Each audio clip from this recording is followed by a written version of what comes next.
Welcome to the first episode of Conversations with Keith and Kyle. I'm your host, Kyle, and I have with me a licensed mortgage loan officer, Keith. The purpose of most of our videos is to better help you understand the process behind getting approved for a mortgage so that you can enjoy the benefits of home ownership. For our first episode, I wanted to start at the beginning, which seems fitting. In this scenario, I've applied for a mortgage and I've been approved. Yay!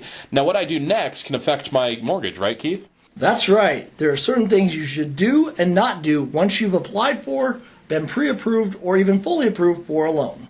Well, thanks for giving us the blueprint. Let's start with the things we should do first. Okay, that's easy. First of all, keep making your payments on your existing accounts. Sometimes people plan to roll some of their existing debts into their home loan. Even if that is your plan, pay your bills. One discrepancy can negatively impact your approval. So I should just hide my credit cards away and pay for everything with cash now then, right?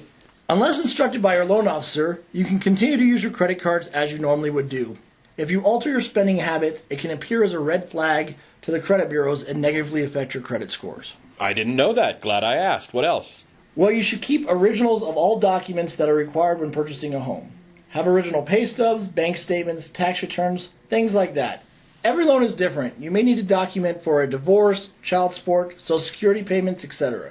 Well, if every loan is different, how do I know what documents apply to me? You should consult a licensed mortgage professional. Ha! Clever and informative.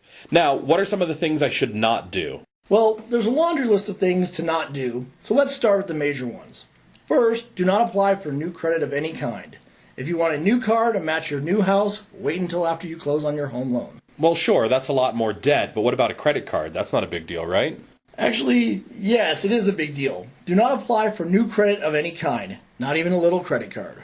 I never would have thought of that. So, if I have a credit account with a zero balance, should I just close the account then? Actually, no. If you close a credit card account with a zero balance, it affects your ratio of available credit, and that can really hurt your credit scores.